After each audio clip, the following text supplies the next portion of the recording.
찬송가 438장 함께 찬송하도록 하겠습니다. 찬송가 438장입니다.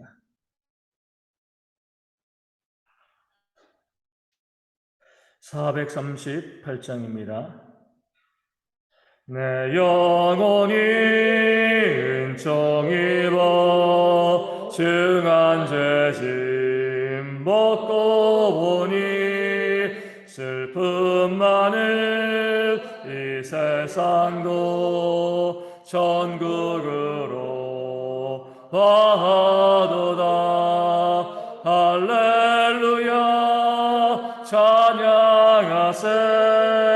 내 모든 죄 사함받고 주 예수와 동행하니 그 어디나 하늘나라 주의 얼굴 뵙기 전에 멀리 뵈던 하늘나라 내 맘속에 이루어지니 날로 가깝도다. 할렐루야 찬양하세. 내 모든 죄 사함받고 주 예수와 동행하니 그 어디나 하늘나라 높은 산이 거친 들이 조막이나 궁궐이나 내 주 예수 모신 곳이 그 어디나 하늘나라 할렐루야 찬양하세. 내 모든 죄 사함받고 주 예수와 동행하니 그 어디나 하늘나라. 아멘. 사도신경으로 우리의 신앙을 함께 고백합니다. 나는 전능하신 아버지 하나님 천지의 창조주를 믿습니다. 나는 그의 유일하신 아들 우리 주 예수 그리스도를 믿습니다. 그는 성령으로 잉태되어 동정녀 마리아에게서 나시고 본디오 빌라도에게 고난을 받아 십자가에 못 박혀 죽으시고 장사된 지 사흘 만에 죽은 자 가운데서 다시 살아나셨으며 하늘에 오르시어 전능하신 아버지 하나님 우편에 앉아 계시다가 거기로부터 살아있는 자와 죽은 자를 심판하러 오십니다. 나는 성령을 믿으며 거룩한 공교회와 성도의 교제와 죄를 용서받는 것과 몸의 부활과 영생을 믿습니다. 아멘. 고린도전서 14장 13절 14절 말씀을 함께 봅니다. 고린도전서 14장 13절 14절 말씀입니다. 제 말씀을 읽어드리겠습니다. 그러므로 방언을 말하는 자는 통역하기를 기도할지니 내가 만일 방언으로 기도하면 나의 영이 기도하거니와 나의 마음은 열매를 맺지 못하리라. 아멘. 방언은 자기에게 자기 영혼에 유익하죠. 하나님과 영적으로 대화하는 것이기 때문에 그렇습니다. 하지만 그 방언은 다른 사람들이 알아들을 수 없는 소리이기 때문에 다른 사람들에게는 직접적인 유익이 없습니다. 그렇기 때문에 오늘 말씀에 나와 있는 것처럼 방언을 하는 사람들은 또 간절히 통역하는 은사가 있기를, 또 통역하는 은사가 있는 자가 우리 방언할 때 옆에 있기를 또 간구하는 그런 기도가 있어야 됩니다. 그래서 내가 방언을 할 때 그 방언을 통역하는 그런 은사가 있다라고 하면 그 방언이 성도들의 귀에 알아듣기 쉬운 소리로 들려지게 되어지고, 그러면 어때요? 이 방언이 예언의 역할을 하는 거죠. 알아듣기 쉬운 소리를 하기 때문에 듣는 성도들에게 유익이 발생하게 되어지는 겁니다. 마치 외국인 목사님이 교회에 와서 말씀을 증거하는 것과 같아요. 정말 그 성령 충만한 목사님께서 말씀을 잘 준비해서 너무나 뜨겁게 기도하고요. 은혜롭게 우리 성도들에게 그 말씀을 선포하고 증거합니다. 그런데 그분이 그 나라 말로 말씀을 증거하겠죠? 그러면은요, 듣는 사람들은 무슨 소린지 모르는 거죠. 그렇죠? 아무리 목사님이 성령 충만하고요. 정말 그 말씀 하나 준비하기 위해서 목숨 걸고 준비하고 목숨 걸고 선포해도요. 우리가 알아듣지 못하면 그 말씀이 우리 가운데 은혜가 되어질 수가 없습니다. 이렇게 기대하는 분들도 있어요. 성령 충만한 목사님께서 정말 은혜롭게 말씀을 증거하시면 오순절처럼 우리의 귀가 열려가지고 그 외국어를 그냥 알아들었으면 좋겠다. 그런 하나님의 역사가 있으면 좋겠다. 하지만 하나님은 그렇게 역사하지 않으십니다. 왜요? 통역할 수 있는 사람이 있잖아요. 그렇죠? 굳이 그렇게 기적을 베풀지 않으셔도 통역하는 사람을 통해서 그 목사님의 말씀을 우리 가운데 통역하여서 들려줄 수 있는데 굳이 그렇게 기적적인 역사를 보여주실 이유가 없습니다. 그래서 그 외국인 목사님께서 통역한 자를 세우고요. 그 준비된 말씀을 증거하면 그 통역의 그 말씀을 우리 가운데 잘 통역해 주면 그 목사님께서 은혜롭게 준비한 그 말씀이 우리 가운데 은혜로 다가오게 되어지는 거죠. 그 통역하는 자가 있을 때 그 말씀이 우리 가운데 의미 있는 말씀이 되어지는 겁니다. 그렇기 때문에 우리 방언하는 사람들은 자기가 방언한 그것을 가지고 우리 통역하는 자가 있도록 또 기도하는 그런 모습이, 사모하는 모습이 우리 가운데 있어야 됩니다. 그러면서 오늘 말씀은요, 이 방언에 대한 이 방언을 통해서 우리 가운데 영혼에 대한 중요한 이야기를 합니다. 방언하는 자는 뭐예요? 14절에 내 영이 기도하는 것이거니와 나의 마음은 열매를 맺지 못한다 그렇습니다. 우리가 이 부분을 잘 이해하셔야지 우리가 지금 이 땅에서 우리가 벌어지고 있는 많은 오해들에 우리가 반응할 수 있게 되어집니다. 내 영이 기도하는데 내 마음이 열매를 맺지 못한다. 이 마음은요, 우리 생각, 또 지성, 이 모든 것을 포함합니다. 무슨 말씀이냐면 내가 방언으로 기도할 때에 나도 그 내용을 모른다는 거예요. 그래서 통역의 은사를 구하는 거죠. 내 영이 하나님께 기도하는 겁니다. 내 마음이 열매를 맺지 못한다는 것은 나도 내가 방언으로 기도하는데 그 방언의 기도의 내용을 나도 모른다는 거예요. 어떻게 그럴 수 있습니까? 이게 바로 영과 마음이 나뉘어진다는 겁니다.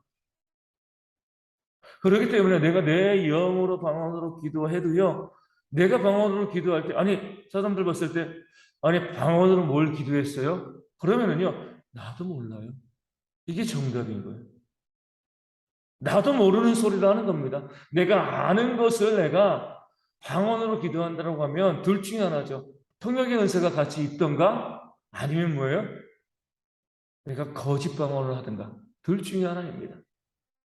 내가 하는 그 방언을 내가 모르는 것이 정상적. 그래서 오늘 말씀 가운데 나와 있는 것처럼 그 마음이 열매를 맺지 못한다. 그 마음도 방언하는 그 사람도 자기가 무엇으로 방언하는지를 알지 못한다. 이렇게 말씀하고 있는 겁니다. 우리가 세상에서 볼 때 우리 세상과 같은 오해를 하고 있는데 우리는요, 우리 영과 마음을요, 하나로 보는 경향이 있습니다. 그렇게 생각해요. 사람들이 마음이 어디 있어? 마음이 우리 가운데 어디 있어요? 글쎄요. 마음이 영 아닙니까? 이렇게 이제 많은 사람들이 생각을 하죠. 그 생각이 영이 아닙니까? 그러니까 세상 사람들도 교회에서는 이 영과 마음을 이야기하는데 그 영과 마음이 하나이지 않냐? 그러면서 요즘 무엇이 발달을 하죠? 뇌의 과학이 발달하죠. 그렇죠? 그러면 사람이 세상에 무엇을 주장해요? 모든 생각은 뇌에서 나오는 거야. 그 마음도 뇌를 통해서 감정도 조절하고 통제할 수가 있어. 그러니까 뭐예요? 영이 없다는 거죠. 예전엔 뇌를 따로 보고요. 영과 마음을 함께 묶어봤습니다. 그런데 지금 그 마음의 생각의 근원이 이 뇌에 있는 거예요. 그러니까 과학이 이야기하는 게 이거거든요. 그러니까 이 생각도 뇌에서 나오는 거고 그 마음도 뇌에서 나오는 것이기 때문에 모든 것은 이 뇌의 기능, 뇌적인 역할이지 이 영도 없고 마음이라는 것도 실제적으로는 존재하는 것이 아니다. 그러니까 세상이 유물론과 진화론을 이야기하기 때문에 모든 것을 육으로 보는 겁니다. 우리 생각이 정말 어디서 나와요? 뇌에서 나오는 거잖아요. 우리 마음도 뇌적인 기능이 분명합니다. 그렇기 때문에 세상은 이것을 가지고 우리가 뇌과학이 발달하면서 뇌의 역할이 점점 많이 우리 가운데 공개되어지면서 마음도 생각도 다 뇌에 종속되어지는 것이고, 그러니까 영이라는 것은 존재하지 않는 것이다. 뇌 안에 있는 것이다. 이렇게 이야기하죠. 그런 세상의 이야기가 맞습니다. 그것이 맞아요. 마음과 생각은요, 그 뇌 기능에 의해서 또 조절당하고 역할을 한 겁니다. 그런데 오늘 말씀 뭐라고 이야기해요? 우리가 영으로는 기도하고 마음으로는 열매 맺지 못한다. 성경은 이미요, 영과 마음을 구별해 놓고 있습니다. 교회 안에서도 여기에 대한 구별이 잘 안 되는 분들이 있어요. 근데 오늘 말씀은 분명히 이야기하죠. 14절은요. 우리가 영으로, 방언은 영어로 기도하는 것이지만 마음으로 열매 맺지 못한다. 내가 영어로 기도하는데 내가 그 마음과 그 생각이요, 그 기도의 내용을 나도 모른다는 거예요. 그럼 뭐예요? 마음과 생각 넘어서 또 다른 존재인 영이 우리 가운데 있다는 겁니다. 물론 그 마음의 생각, 뇌의 기능들이요, 영에 의해서 뭐예요? 때로 통제되어지고 또 다스림받고 영향을 받는 것은 사실이지만, 말씀에 나와 있는 것처럼 오늘 성경도요, 그 마음은 분명히 육에 속한 것이다, 생각은 육에 속한 것이다, 뇌에 속한 것이다라고 보고요, 그 다음에 뭐예요? 영은 다르다는 거죠. 우리 살아있을 때는요, 영육 일원체론이라고 주장합니다. 영과 육을 우리 가운데 뚜렷이 구별할 수가 없어요. 살아있는 사람 가운데 육도 있고요, 또 보여지면 영이 있습니다. 하지만 그 영이요, 우리 마음과 생각은 아니라는 거예요. 마음과 생각은 어디 있다는 거죠? 뇌의 기능, 육에 속해 있는 것이고 영은 전혀 다른 존재라는 겁니다. 죽었을 때는 어때요? 육은 이 땅 가운데 남아있고 영은요, 믿는 자 영은 천국에, 믿지 않은 자 영은 지옥에 가게 되어지는 거죠. 그러면서 우리가 세상의 과학의 이 발달과 진보가 오히려 성경을 더 명확하게 드러내 준다라고 보는 겁니다. 우리도 봐야 될 것이요, 영과 우리 생각은 달라요. 생각은 육에 속한 것이고요, 영은 어때요? 그 영에 속한 다른 존재가 되어지는 거죠. 그렇기 때문에 방언하는 자가 영어로 기도하고, 영이 마음이라고 하면은요, 내가 영어로 기도하는데 왜 마음이 몰라요? 나는 알아야죠, 그렇죠? 그 내용을. 그런데 마음이 열매를 맺지 못하는 겁니다. 지성이 그 내용을 알지 못하는 겁니다. 그렇기 때문에 그 방언이 영적인 유익이 큰 거예요. 아, 이렇게 내 영이 하나님과 대화하는 것. 내가 아는 건 뭐예요? 내가 방언 기도를 하는데 그 내용은 모르고, 아, 나에게 영이 있어서 그 영이 지금 하나님과 대화를 하고 있구나. 아, 정말 하나님이 살아계시구나. 이것을 느끼는 것이 바로 이 지성적인 마음의 기능이지, 그 영이 하나님과 기도하는 내용을 그 마음과 생각도 전혀 알아차릴 수가 없는 겁니다. 이것이 우리가 이제 이 구분들이 분명하게 되었을 때 우리에게 어떤 유익이 있냐면, 왜 우리가 유아에게 세례를 주는가? 갓난 아기들에게 우리가 복음을 증거한다고 아이들이 지성적으로 알아듣나요? 알아듣지 않죠. 그렇기 때문에 예전에 제세례파라든가 이런 사람들은요, 어릴 때의 유아 세례를 무료로 했습니다. 자기가 알아듣고 이성적으로 판단을 해가지고, 그래가지고 내가 믿음을 고백을 해야지 구원받는 것이지, 갓난 애가 그에게 복음을 들려준다고 해가지고 그가 무슨 그것을 알고 구원받을 수 있겠느냐? 그렇지 않다, 이렇게 주장을 하는 것이 바로 제세례파죠. 오늘도 교회 가운데 그렇게 생각하는 분들이 많이 있습니다. 이것도요, 공로적인 구원이 되어지는 거죠. 내가 이해하고 내가 알아서 구원을 받는 것이기 때문에 은혜라고 볼 수가 없습니다. 어린 아이도, 지성적인 능력이 아직까지 자라지 않은 어린 아이도 복음을 듣고요, 구원받을 수 있는 것은 그 영에 있기 때문에 그래요. 그 어린아이의 영이 그 복음을 듣고요, 하나님의 택함을 받은 자로서 구원받는 것이기 때문에 그렇습니다. 좀 더 우리가 커서 보면은요, 우리가 식물인간을 볼 수가 있습니다. 뇌 기능이 다 정지돼요. 생각도 아무것도 못하죠. 그러면 영도 정지된 건가요? 뇌 기능이 다 정지되어서 식물인간으로 어떤 생각도 표현도 하지 못하고 정말 죽은 사람처럼 호흡만 하고 있지만 그 안에서 영은 살아 있습니다. 생각을 못한다고 마음이 없다고 해가지고 영도 사라지는 게 아니에요. 그 식물인간을 보면 마음이 육에 속해 있는 것이고 생각이 육에 속해 있는 것이고 영은 다르다는 것을 우리가 분명히 알 수가 있습니다.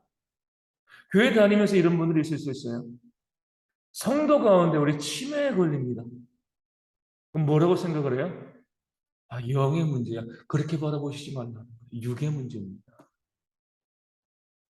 교회 다니는 성도가 목사가요, 장로가 정말 신실하게 하나님을 믿었던, 신뢰했던 그 하나님의 백성도 치매에 걸릴 수 있습니다. 근데 우리는 뭐라고 봐요? 치매에 걸리면, 야, 저 영의 문제가 있었어. 물론 앞서 말씀드린 것처럼 그 영이요, 그 마음을 상당히 또 영향을 미치는 건 사실입니다. 하지만 분리되어 있어요. 그렇기 때문에 우리가 치매에 걸렸다고 해가지고 그 사람의 영이 타락하고 영이 문제가 있다라고 보시면 안 된다는 거예요. 뇌의 기능이거든요, 뇌의 기능. 육의 기능입니다. 우리 육이 우리가 감기 걸렸다고 해가지고요. 저처럼 지금 어깨가 아프다고 해가지고 영의 문제가 있는 건가요? 물론 영의 문제로 그런 질병이 올 수도 있지만 우리가 그것을 구별해낼 수 있어야죠. 육신의 질병과 사고가 있다고 해가지고요. 이것이 영이 타락하고 영이 완전히 무너졌다라고 볼 수는 없습니다. 그렇게 바라보면 뭐예요? 성락교회의 이단이 되어지는 거죠. 모든 질병은, 모든 사고는 어때요? 죄에서 오는 것이다. 영적인 문제이다. 이렇게 바라보는 그런 이단이 되어지는 겁니다. 영적인 문제가 없어도 사고 날 수 있고 다칠 수 있고 아플 수 있습니다. 그럴 때 우리는 뭐예요? 병원 가서 치료하고 그 병 가운데 나은 것, 물론 하나님께 기도하지만 나은 것 회복을 얻는 거죠. 치매도 마찬가지입니다. 치매에 걸렸다고 해가지고 영의 문제가 있다고 단정적으로 이야기하면 안 돼. 영의 문제로 인한 치매도 있을 수 있어요. 하지만 우리가 치매를 기본적으로 성경이 말하는 대로 봤을 때는요, 육의 문제입니다. 뇌의 문제인 거예요.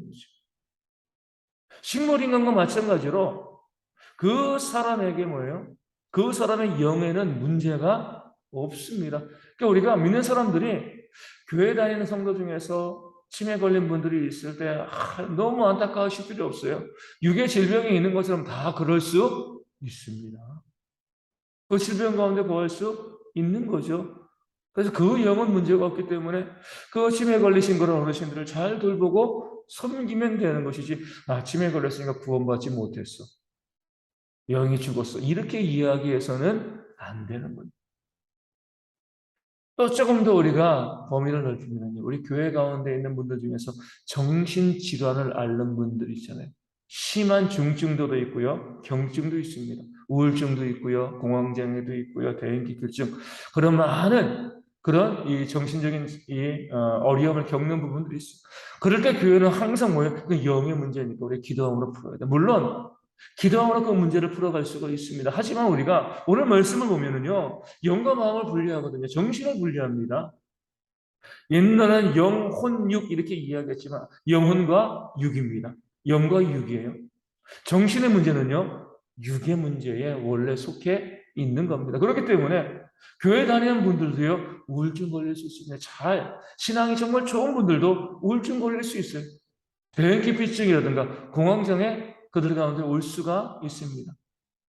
우리가 성경에서 뭐 엘리야를 볼 수가 있는데 정말 구약을 대표하는 선지자인데 그가 갈멜산에서 바알의 400명의 선지자와 싸워서 이기고요. 그 다음에 좀 의기양양하게 바알과 이세벨, 이 아합과 이세벨 앞에 섰는데 이세벨이 그 엘리야를 죽이겠다고 위협합니다. 그럴 때 엘리야가 도망가다가 로뎀 나무 아래에서 하나님께 내가 조카오니 내 생명을 취해달라고 우울증이죠. 그 위대한 선지자도요, 하나님 앞에서 그런 모습, 정신적인 약한 모습을 보이고 있는 겁니다. 그렇다고 그 영에 문제가 있는가? 문제 있지 않습니다. 그래서 우리가 교회 가운데서 보면 내가 어떤 정신적인 질병을 가지고 있으면 이건 영의 문제야. 목사님께 기도만 받으면 다 하나. 물론 우리 기도 받아야 돼요. 서로 기도해 줘야 됩니다. 하지만 또 뭐 해야 되는 거죠? 치료받아야죠. 육의 문제이기 때문에 병원 가서 치료를 받아야 되는 겁니다. 그 모든 말씀에 대한 근거를 오늘 말씀 고린도전서 14장 14절이 주는 겁니다. 내가 영으로 기도하지만 내 마음은 열매를 맺지 못한다. 알지 못한다. 생각과 지성과 그 뇌의 기능과 이 정신의 문제를요, 육의 문제랑 구별해 놓고 있습니다. 영의 문제랑 구별해 놓고 있습니다. 그것은 육의 문제이다. 이런 접근이, 이런 말씀에 대한 이해가 우리 가운데 있습니다. 교회 가운데 벌어지고 있는 치매라든가 뇌사 또 정신의 질병들의 문제를 우리가 좀 더 긍정적으로 바라볼 수가 있는 겁니다. 다 영이 타락해서 영이 기도를 안 해가지고 모든 것을 몰라가는 것이 아니라, 물론 다시 말씀드리지만 영의 문제로 인한 그런 정신의 질병이 발생할 수 있지만, 하지만 기본적으로 그런 정신적인 질병은 육에 속한다는 것을 우리가 알아야지만, 그런 성도들이 우리 곁에 있을 때에 우리가 그를요 무시하거나 멸시하지 않고 그 영에 문제가 있다고 보지 않고요, 그 육신의 질병이 있는 것이기 때문에 안타까워하면서 좀 더 그들을 위해서 기도하고 중보하고 섬길 수 있게 되어지는 겁니다. 그런 성경적인 인식이요 우리 교회 성도들 가운데 있기를 소망합니다. 그래서 우리 가운데 점점 이 정신적인 질병으로 힘들어하는 분들이 많이 있습니다. 그러니까 삶이 그만큼 힘들고 어렵기 때문에 그래요. 또 나중에 나이 드셔서 우리 교회 가운데 치매에 걸리신 분들이 있을 수도 있을 겁니다. 그럴 때 우리가요 그 영을 의심하지 마세요. 그의 구원을 의심하지 마세요. 구원과 별개의 문제입니다. 육의 문제인 거죠. 그러기 때문에 그런 문제를 바라보시면서 우리가 그런 분들에 대해서 우리가 하나님 나라에서 다시 만나기를 소망하며 함께 섬기고 또 사랑하는 그런 모습이 우리 가운데 있을 때 교회가 바르게 또 개혁적으로 건강하게 세워지게 되어지는 줄로 믿습니다. 모든 것을 영적인 문제로 다루고 그래서 성도들을 지배하고요. 또 성도들의 마음에 두려움을 주고 또 불안감을 조성하는 것이 아니라 성경의 원리대로 바라보면서 우리가 바른 신앙으로 서는 그런 교회가 되어질 수 있도록 함께 이 아침에 기도하도록 하겠습니다.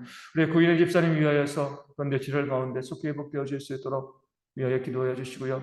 우리 조수덕 선생님과 서문재 안수 집사님 또 우리 주님의 박무선 사모님 완전히 그 질병 가운데 후유증 견해증을 발생하지 않고 나음 받고요. 또 체력이 온전히 회복되어서 건강하게 교회가지고 잘 섬길 수 있도록 또 우리 가운데 아프신 분들 또 이 가정에 어려움이 있는 분들 경제적인 어려움이 있는 분들도 있습니다. 하나님께 기도함을 통해서 온전히 회복되어지는 그런 역사에 있도록 기도해 주시고요. 이광수 목사님은 성교사님은 이제 비자도 다 해결되었고 또 이제 이 짐도 어제 컨테이너로 다 붙였습니다.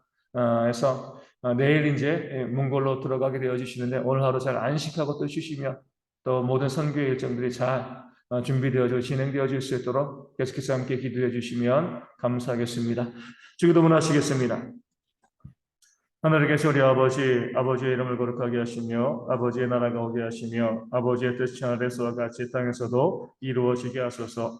오늘 우리에게 일용할 양식을 주시고 우리가 우리에게 잘못한 사람을 용서하여 준 것 같이 우리 죄를 용서하여 주시고 우리를 시험에 빠지지 않게 하시고 악에서 구하소서. 나라와 권능과 영광이 영원히 아버지의 것입니다. 아멘.